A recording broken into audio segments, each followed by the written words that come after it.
United States. Washington, D.C. January 13th, 1982. 12:30 p.m. Joe Stiley, an executive with a large telecommunications company, arrives at Washington National Airport with his secretary, Nikki Felch. Joe and Nikki are on a business trip to Tampa, Florida. They're scheduled to depart at 2:15 p.m. on board Air Florida Flight 90. Flying is a big part of Joe's life. He's a former Navy pilot, and his job involves regular trips around the world. In those days, I was probably getting on a 737 and flying somewhere once to twice a week. It was almost a routine thing for me to be doing what I was doing that day. Outside, the weather is anything but routine. Washington, D.C. is experiencing one of the worst winters in decades. Temperatures drop to -4 degrees Celsius as a snowstorm rages. Nikki was definitely looking forward to getting where it was warm. She said, "I brought my swimming suit, did you?" And I had not remembered to even pack one. Washington National Airport is just 5 kilometers south of Capitol Hill on the banks of the Potomac River. It's a major hub for flights from across the USA and Canada. On a normal day, more than 400 aircraft land here. But today, the airport is struggling to stay open in the heavy snow. 1:38 p.m. All flights are grounded while snowplows clear the runways. The operation is expected to take an hour. We regret to inform you that due to the adverse weather conditions, all flights will be grounded for at least an hour while snowplows clear the runways. At Gate 12, Air Florida Flight 90, a Boeing 737, is held up by the delay. It seems like every year it gets worse and worse. Yeah, I know. I can deal with rain, but this snow is... Captain Larry Wheaton is 34. He's a family man with 2 children. Roger Pettit, his first officer, is just 31. He's a former U.S. Air Force fighter pilot with an excellent record. But both men have less than 3 years' experience flying 737s. At 2 p.m., Flight 90 begins boarding, 20 minutes late. On the 2-hour flight to Tampa, the aircraft will be just over half full. There are 71 adult passengers and 3 young children. Many are helped aboard by 22-year-old flight attendant Kelly Duncan. For her, the job is a dream come true. I loved my life as a flight attendant. Whenever I went anywhere in my uniform, people would always comment about it, and it was something that I was very proud of doing and something that I really enjoyed doing. Near Joe and Nikki are Priscilla Tirado, her 2-month-old son Jason, and her husband Jose. They're relocating to Florida, where Jose has found a job in the construction industry. 2:20 p.m. Captain Wheaton expects the airport to reopen soon. He orders the ground crew to de-ice the 737. Okay, guys, you can get started. It's a routine procedure to remove snow and ice from the aircraft before takeoff. But a string of further delays keeps Flight 90 at Gate 12 for another hour. Clearing the runways takes longer than expected. And then there's a backlog of flights. There's nothing anyone on board can do but wait. Outside, the snowstorm continues. I could see snow accumulating on the aircraft and all around the aircraft. But it snowed the entire time we were there.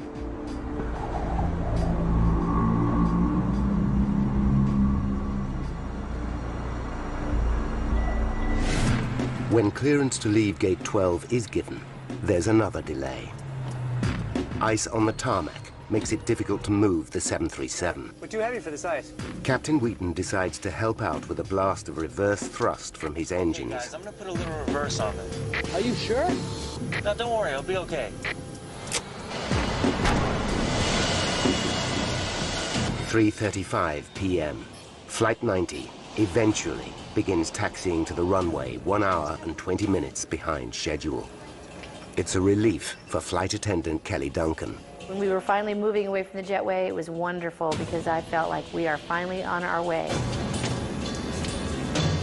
Wheaton and Pettit go through their after-start checklist. Anti-ice? APU, running.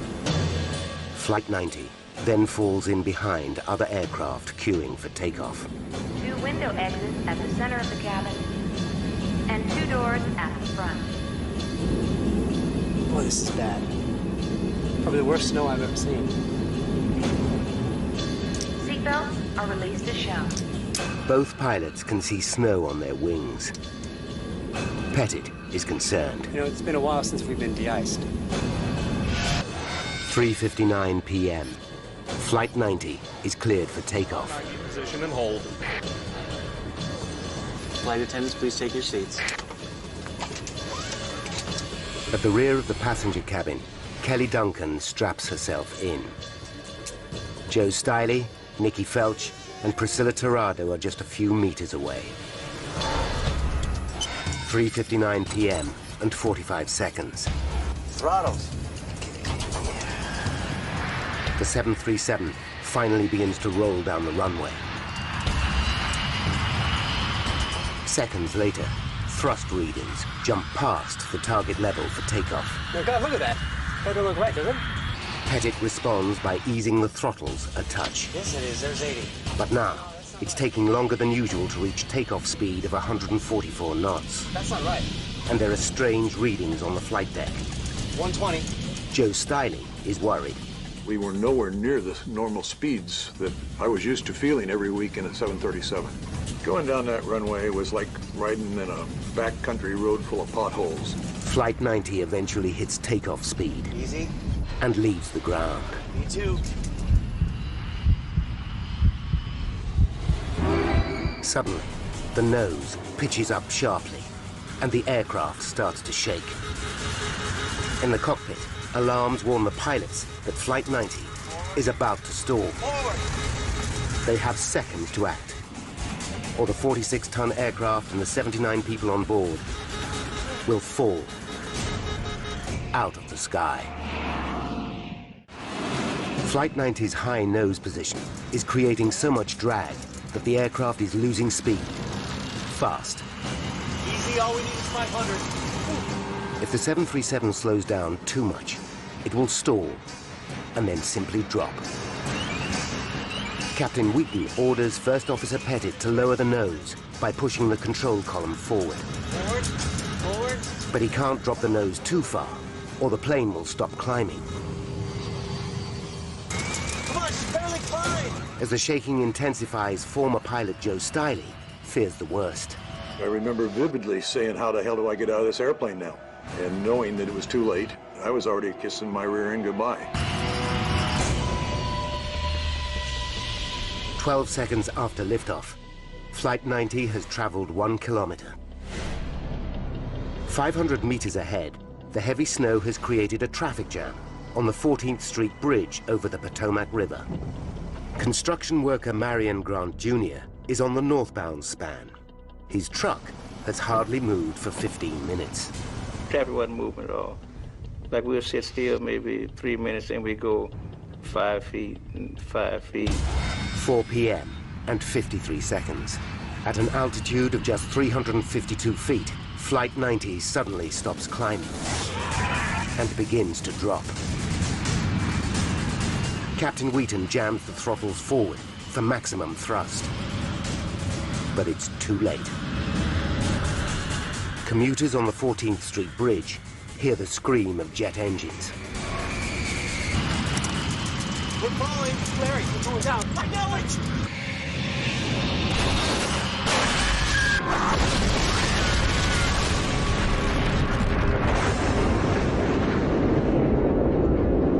Joe Stiley is knocked out as Flight 90's fuselage breaks into 4 sections. I remember the sensation of blacking out, and I remember saying to myself, God help me.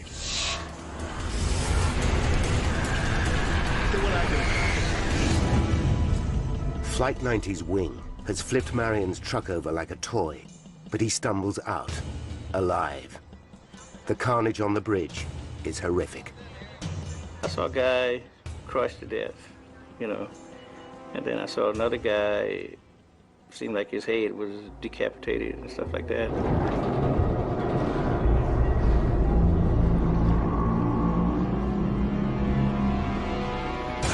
Joe Stiley regains consciousness.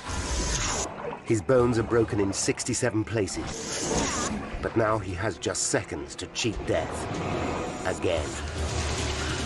The water was just rising into my nose and coming up fairly quickly. It seemed like forever to get my legs loose because the seats had collapsed. And then I reached over to try to help Nikki get free. And as I get to the rear of the airplane, I know that I'm free because I can suddenly see just a glimmer of light in the water. And then I knew I was free of the aircraft and started up.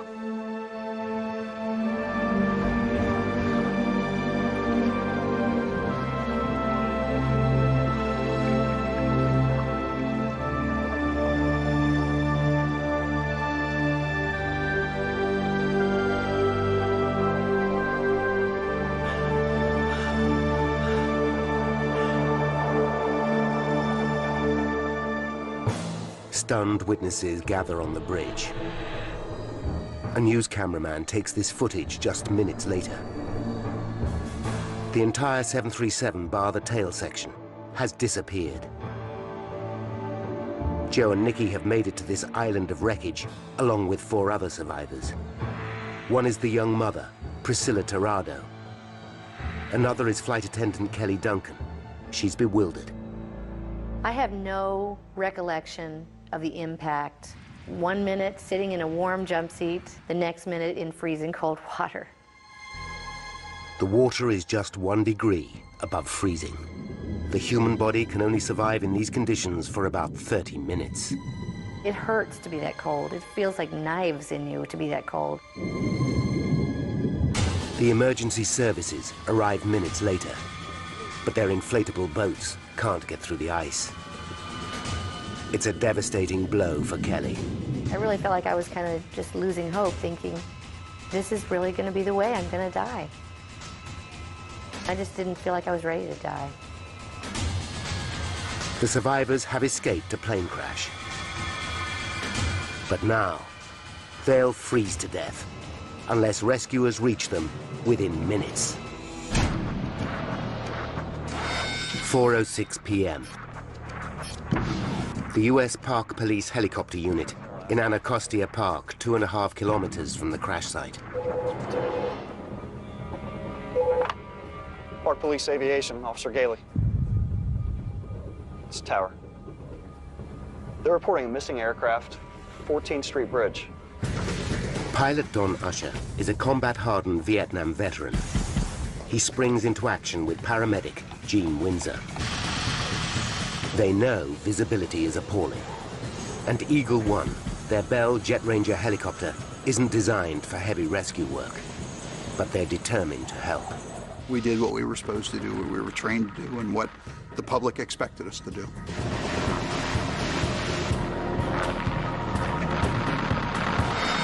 "4:10 p.m. 28-year-old Lenny Skutnik arrives at the crash scene. Lenny spotted the commotion while driving home from his office job in the center of Washington. He's unnerved by what he finds. When we got down on the riverbank, it was kind of an eerie feeling. It was snowing, and you know that quiet when it snows, and someone screaming for help out in the river. Made your hair stand up in the back of your head.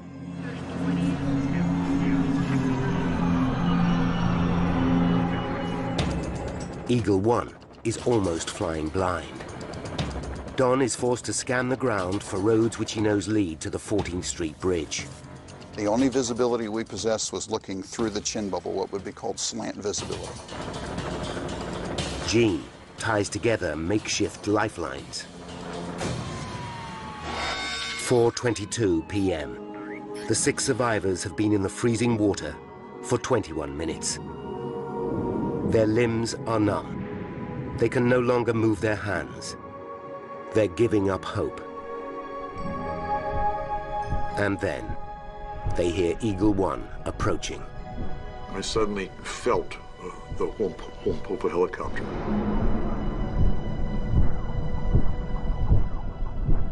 And then the Park Police helicopter came into view. The relief I felt at that point is unimaginable.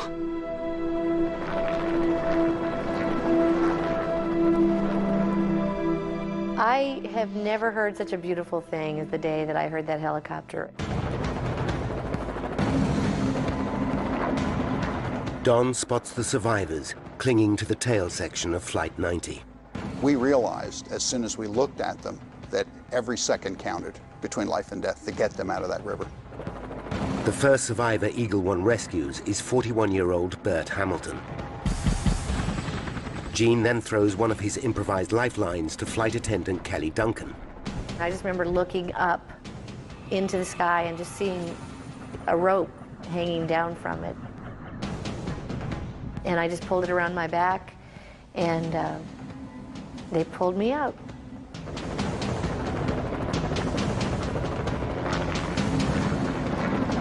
Don and Gene now try to speed up the rescue by dropping 2 ropes. Joe Stiley grabs one of them and wraps an arm around Priscilla Tirado, the young mother. Nikki Felch, Joe's secretary, grabs the other rope. But to Joe's horror, she's too badly injured to hold on. It was the worst feeling because if there's any one person I'm going to try to help first, it would be Nikki, and I can't.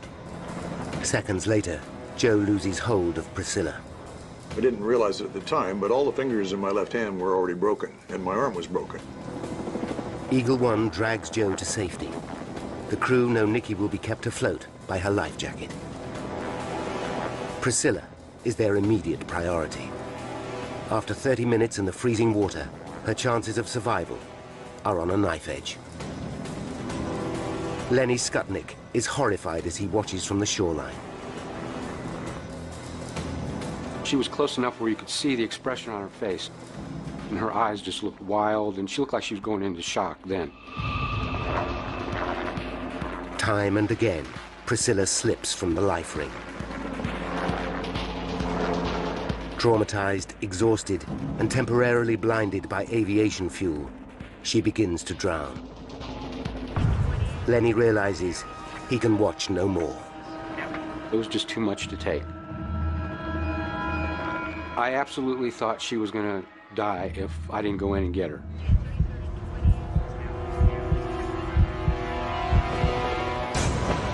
He jumps into the freezing water and drags Priscilla to safety.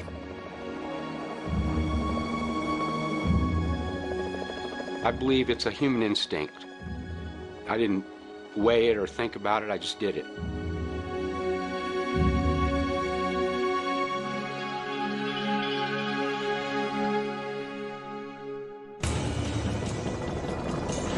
Eagle One now returns to Nikki,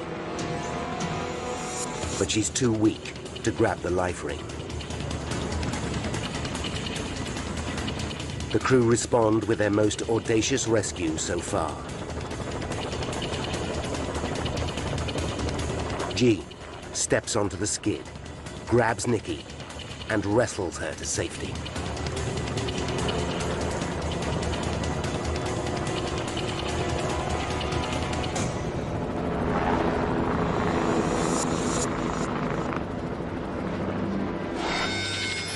"4:35 p.m. The rescue is over. The 6th person clinging to the wreckage, whose hand is seen here, has disappeared. He's later identified as Arland Williams, a 46-year-old bank examiner. 74 passengers and crew on board the 737 are dead, including Priscilla Tirado's baby son and husband. 4 more people die on the bridge, bringing the death toll to 78. 5 people survive the tragedy, but only just. I had a skull fracture. My nose was broken, my cheeks were broken, my jaw was broken. All my fingers and thumb on my left hand were broken. My right leg was fractured. My left leg was shattered. Both feet were broken. Other than that, I was fine. Oh, and I had a hypothermia. News of the disaster is broadcast around the world. Some of the victims died on impact, most drowned in the icy waters of the Potomac River. There's one question on everyone's lips. How did a routine flight turn into one of the USA's most horrific air disasters? Now, by going deep into the investigation, we can reveal the chain of events that led to the crash of Air Florida Flight 90.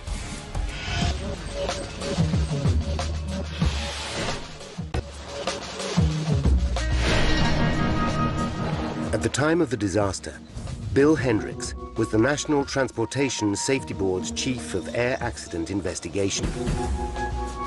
He's a former US Navy pilot with more than 20 years' experience as an air crash investigator.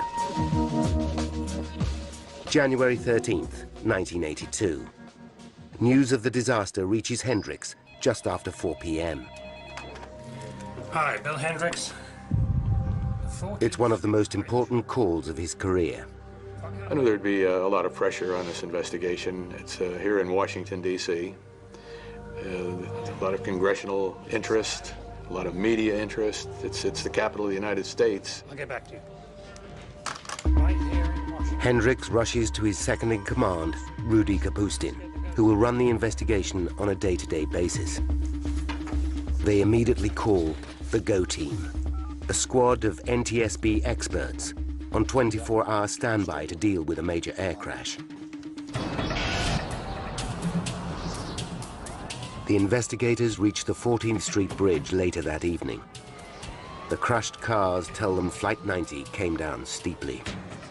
It hit onto the 4 or 5 vehicles and flattened them out like a pancake up down to their rims before it plunged into the water. This is all they know for sure. The question is, what triggered the disaster? There are many possibilities, from catastrophic mechanical failure to pilot error, even sabotage. But the snowstorm is the most obvious suspect. It was just a gut feeling that somehow this weather had something to do with it. But Hendricks knows this cannot be the whole story. Dozens of other aircraft took off from the same airport on the same day without a hitch. Whatever happened to Flight 90 must have been unique. It's a mystery, and solving it is going to be tough.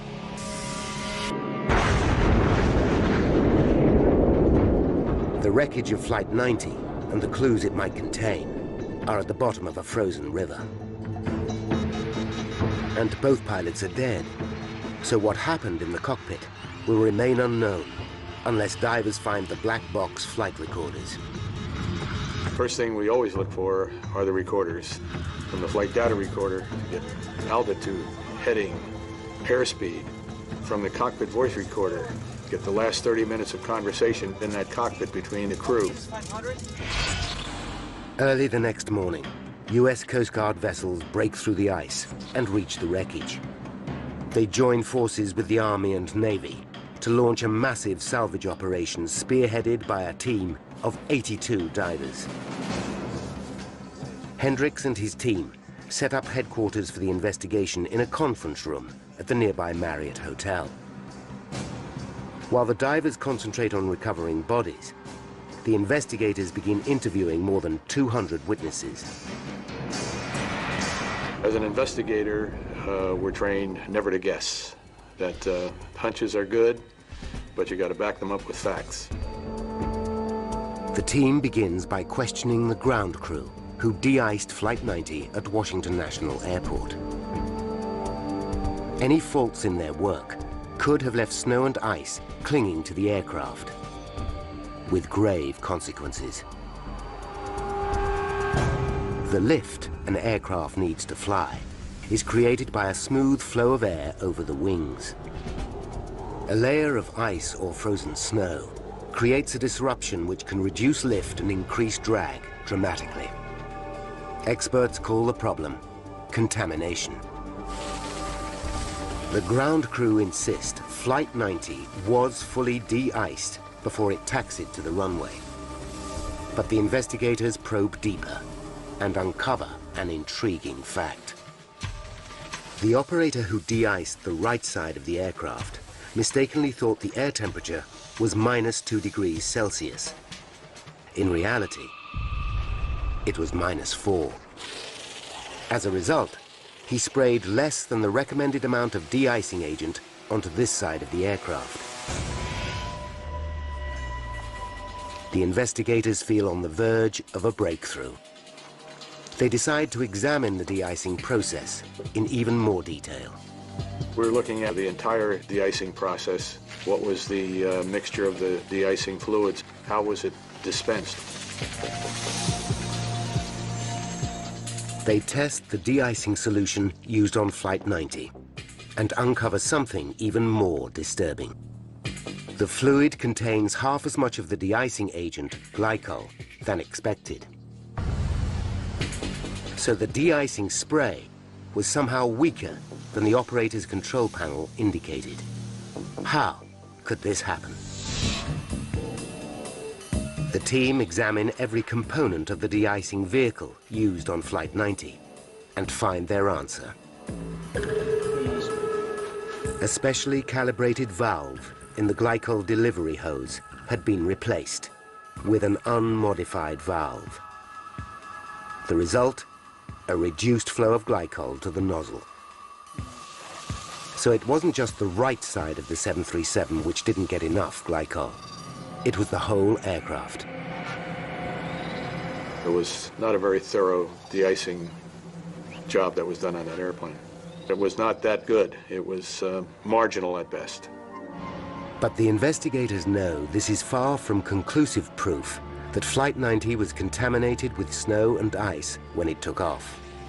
Ground crew used the same de-icing unit on other aircraft without incident. So although substandard, it may still have done an adequate job. If Hendricks' hunch is to hold up, he needs better evidence. What his team discover next shocks them all. Okay, guys, I'm gonna put a little reverse on this. Captain Wheaton used reverse thrust during pushback from Gate 12. Thrust reversers are normally used as a braking system when an aircraft lands. Are you sure?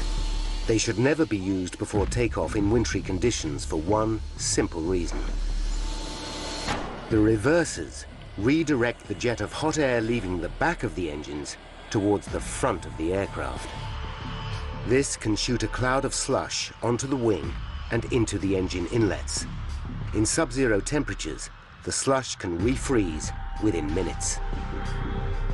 The use of reverse thrust is further evidence snow or ice could have caused the disaster. It was very poor pilot judgment to do it. Not a good idea. Then Hendricks gets another break. A member of his team tracks down an extraordinary photograph. It's a snapshot of Flight 90 taken by a passenger in another plane at approximately 3:20 p.m., just 10 minutes after de-icing finished.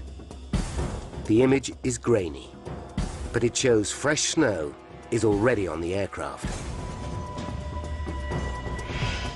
The photograph is further evidence that the 737 may have been contaminated after it was de-iced, regardless of how well the job was done. By day 4 of the investigation, most of the bodies have been recovered. The focus of the salvage operation can now move to the wreckage. The parts are taken to a hangar at Washington National Airport for detailed examination, but they yield no clues. And the two crucial black box flight recorders are still missing.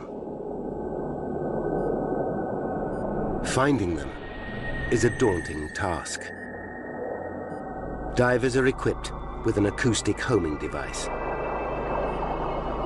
But the tangled wreckage is spread over an area of dark, freezing water the size of a football pitch. The media is hungry for answers. But NTSB spokesman Francis McAdams still can't announce any breakthroughs. As I told you before, I have no idea until we get all of the evidence. The investigators turn to the one card they haven't yet played: the survivors. Survivors are in the airplane. They hear sounds, they feel bumps and grinds and hear noises. They supply an awful lot of information. Joe Stiley describes how Flight 90 shook violently before it crashed. His words confirm the investigators' suspicions. They know this could be the result of ice and snow, disrupting airflow over the wings. But then, Joe reveals that the 737 seemed slow and sluggish during its takeoff run. Why could this be? Other aircraft didn't have this problem, despite the snowy conditions. Hendricks and his team are mystified.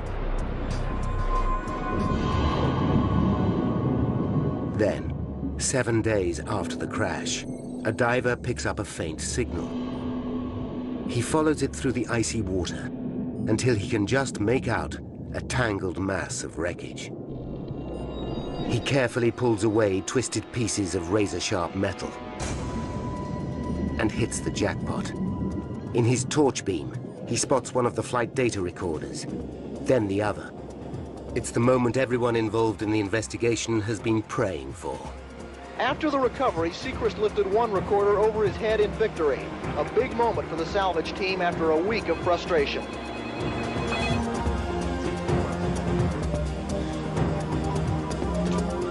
They've got the CBR. All right! When the word reaches the team that the recorders have been found and are being recovered, that is a very good piece of information. The investigators rush the black boxes to their labs. After days of speculation, they're about to find out exactly what happened in the seconds leading up to the crash. They're excited, but they also know they're about to listen to the voices of the dead.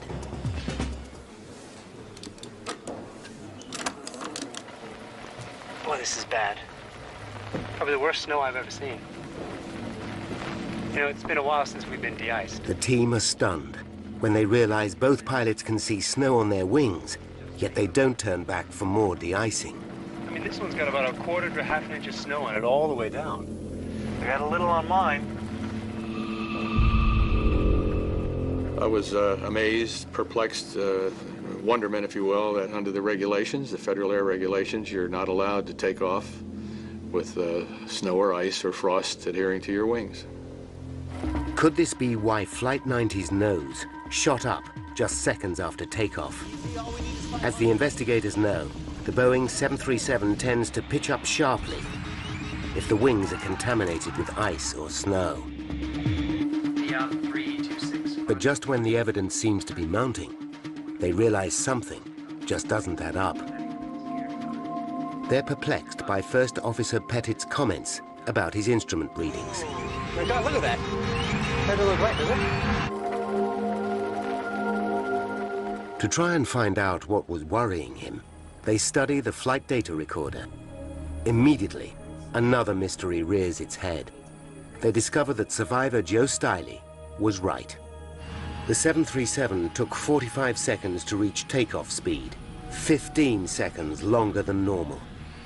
If the aircraft was contaminated by ice and snow, this might slow takeoff slightly, but not for an entire 15 seconds. The team realized something else was wrong with the 737, and they don't know what it is. They could be back to square one.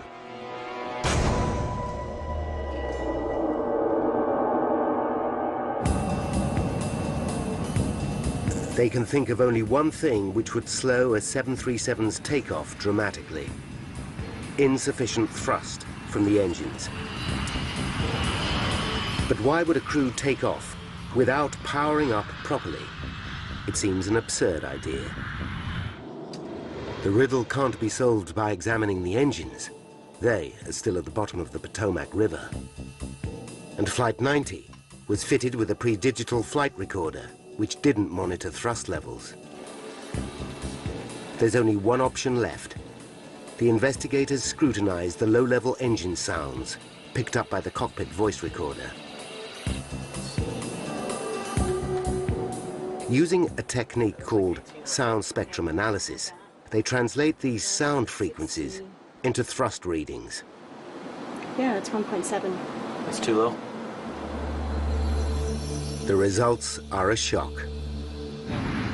Both engines were running at a thrust level, or EPR, of 1.7. But the 737's takeoff EPR should be 2.04. The team are baffled. It looks as if the pilots took off without sufficient power. Oh God, look at that. That don't look right, does it? But how could this happen? Off. Start pressure. Up. The investigators play the cockpit recording again and again, looking for clues. The guardian's not accepting. Then they pick up on a tiny detail. Pitot heat? On. Anti-ice? Off. APU? Running. Can we hear that again? Shoulder harness. The investigators are dumbfounded. He said off. Shoulder harness. The recording is poor, but Captain Wheaton seems to say off when asked about the engine anti-ice system. Anti-ice? Off.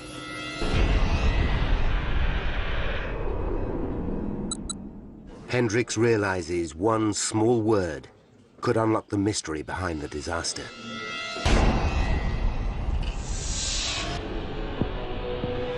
He knows thrust readings for each engine are produced by two sensors, one in the inlet and one in the outlet. Together, they produce thrust readings by measuring the ratio between air pressure at the front and the back of the engine. But if the engine anti-ice system is off, snow and slush could freeze up the inlet sensors. On some other 737s, this has caused the sensors to send pilots faulty thrust readings, readings higher than the actual thrust produced by the engines. If this happened to Flight 90, the crew could, unwittingly, have taken off with insufficient thrust. This could be the final piece of the jigsaw. But Hendricks needs to prove it. He asks Boeing to carry out tests, confirming the effect of inlet sensors blocked by ice or snow. The results are dramatic. The engine quickly creates an EPR reading of 2.04.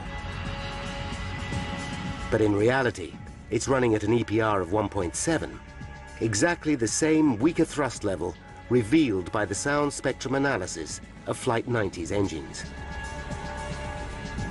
This could explain First Officer Pettit's confusion. No, that's not right. Maybe it is. His EPR dial says 2.04, but his throttle position and his readings for exhaust heat and fuel flow reflect the lower EPR of 1.7. I don't know. But how could the pilots make the appalling error of forgetting to turn on their engine anti-ice system? And why didn't they abort takeoff when they realized something was wrong?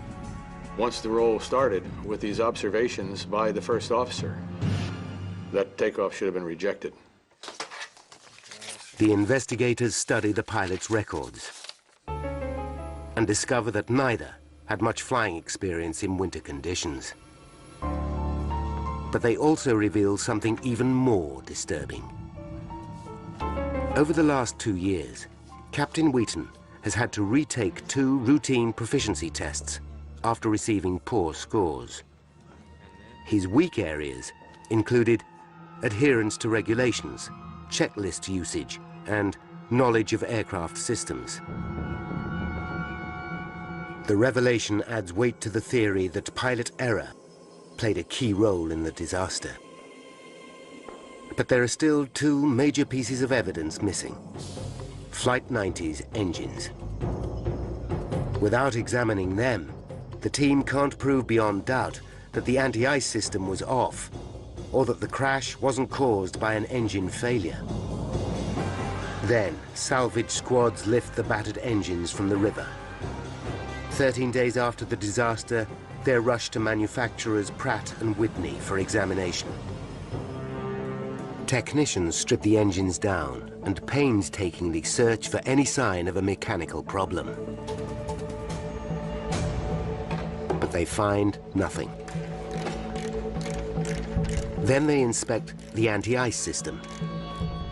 One by one, they check the tubes which carry hot air to key areas of the engine. The results are decisive.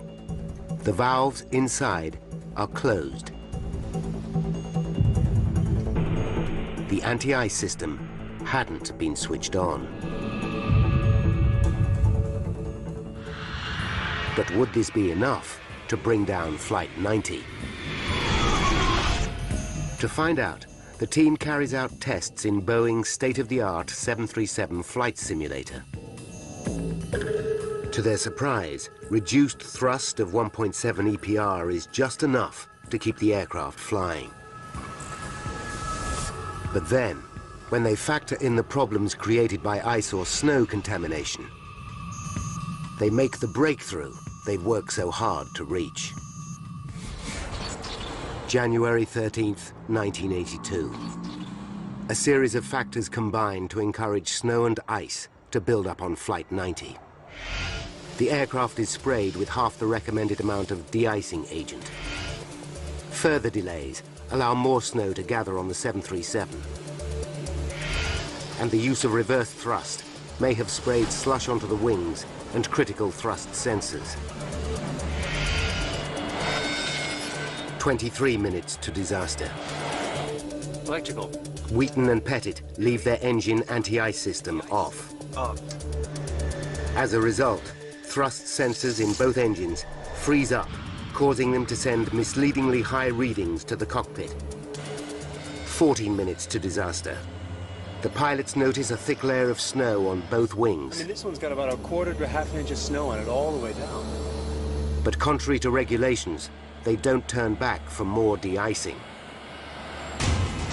1 minute and 3 seconds to disaster. Pettit is confused by unusual readings on the flight deck. Oh God, look at that. That don't look right, does it? But his captain does not abort takeoff. 24 seconds to disaster. Flight 90 takes off with dials indicating thrust of 2.04 EPR. But because critical thrust sensors are frozen, the real thrust is only 1.7 EPR. At the same time, ice and snow clinging to the wings disrupt airflow dramatically, reducing lift. This changes the aerodynamics of the 737, causing the nose to pitch up sharply. The resulting drag reduces speed, which in turn reduces lift even further. 8 seconds to disaster. The loss of lift reaches a critical point. At an altitude of just 352 feet, the 46-ton aircraft stalls and falls out of the sky. 4:01 p.m. Flight 90 hits the 14th Street Bridge.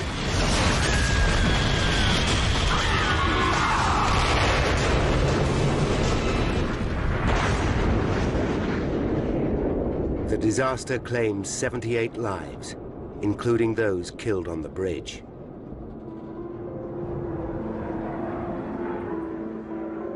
After his recovery, survivor Joe Stiley left his executive job to work for himself.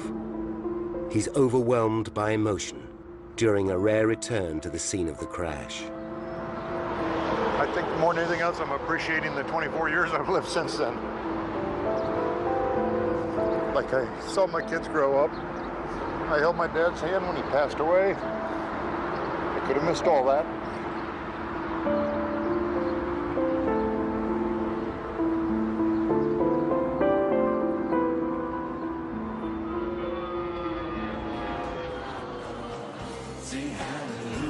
For flight attendant Kelly Duncan, the disaster was a turning point. My prayers were answered when I heard that helicopter come. And instead of running away from God, I all of a sudden started wanting to run to God. She quit her job as a flight attendant and is now a teacher at a Baptist school in Miami. Following the disaster, aviation authorities issue a series of directives to radically improve all aircraft de-icing procedures. They include measures to make sure thrust sensors don't become blocked by ice. The changes make flying safer for every aircraft that takes off in winter.